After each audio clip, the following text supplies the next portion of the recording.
Hi everyone, this is Adam again. So today we're just going to go over arithmetic.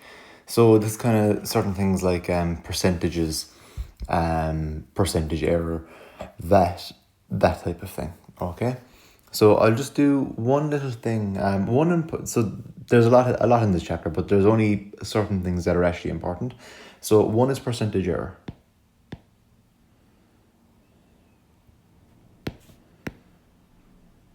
So basically, they could ask you for your percentage error in different things, in doing different approximations. So an approximation is just when you say, oh, this is roughly the answer, it's not completely correct. And they'll be doing a little bit of that later on. But basically all you need to know is that if you're doing an approximation, this is where they could ask you, what's your percentage error? So your percentage error is just your error divided by the actual value.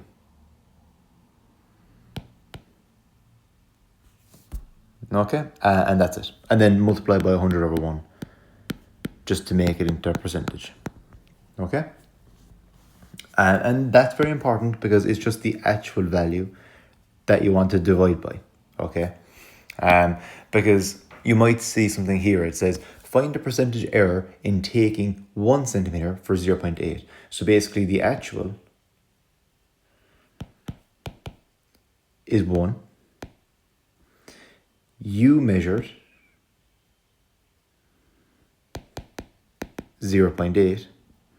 So your percentage error is equal to, so what was your error? So I was off by 0.2. You divide this by the actual value, which is 1. Okay. And then this is just going to be 20%. Okay. So just like that, not too bad. Just as long as you make sure that that whatever number you're putting down the bottom is the actual value and not what you measure. Okay. So that's kind of that. And then the next important thing is going over tax. So I'll just do one question about tax, but then that's kind of it. Okay.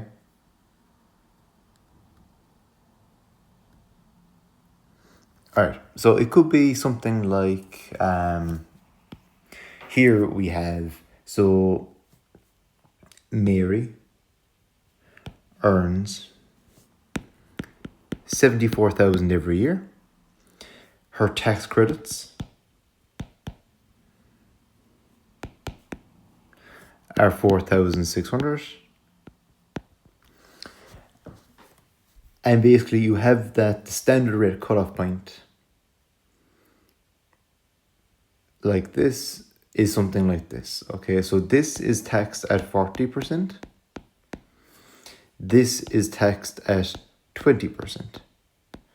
So you're taxed at 20% for the first 40,000.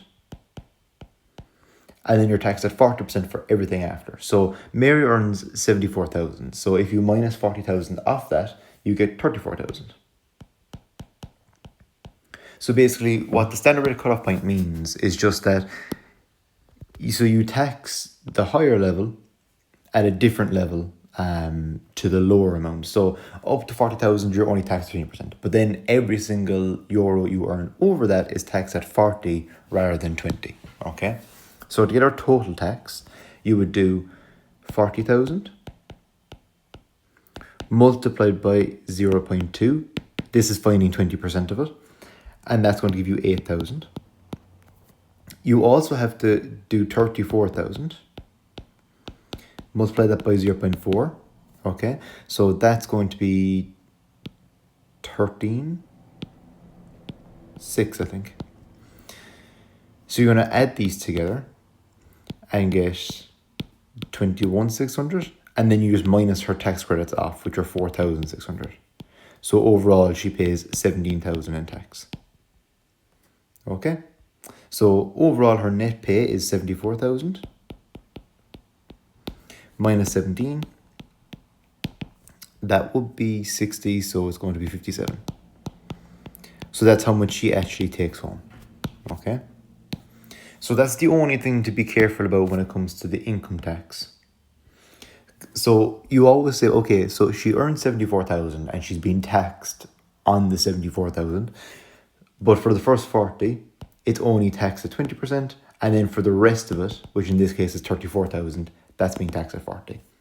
And then that's not too bad. Okay. So hopefully that's all okay. Now, doing a bit of VAT. Okay, so there's two ways of that VAT can come up. I'll cover both ways here. Basically, they give you the price and then they ask you to add VAT, or they tell you that VAT is already added and they ask you to go back. So let's go. Let's go for forwards first. So it says that a bag is €250 plus VAT at 21%. How much does it cost? So what you do is you say, okay, so it's 250. You multiply that by 1.21. So basically this is 100%. But you want to make it into 121%. Why?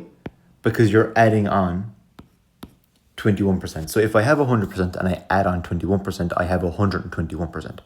So that's what this thing does here. When you multiply it by the percentage that you're adding it on. Okay, so what's 121% as a decimal? 1.21. That's where that 1.21 has come from. Okay?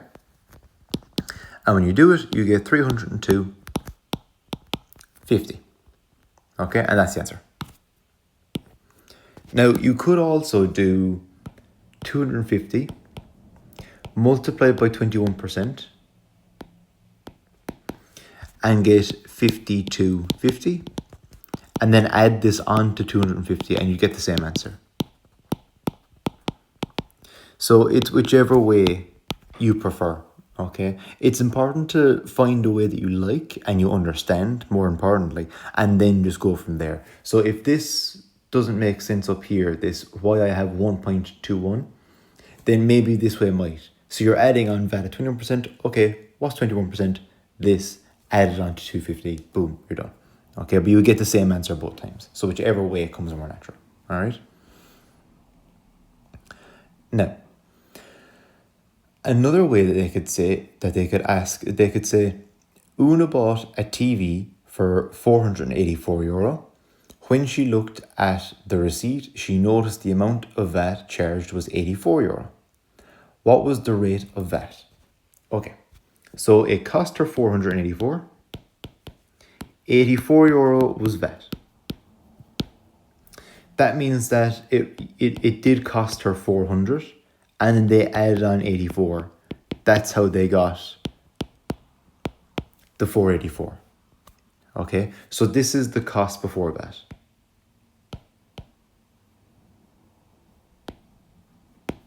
All right, so hopefully that makes sense. If you just get rid of the 84, that's where the 400 comes from. Okay, so the rate of VAT, so remember, 400 multiplied by something, say R, so R percent. So if the VAT is equal to R percent, this has to be 84. Okay, so that means that R percent has to be equal to 84 divided by 400. So I just divided both sides by 400.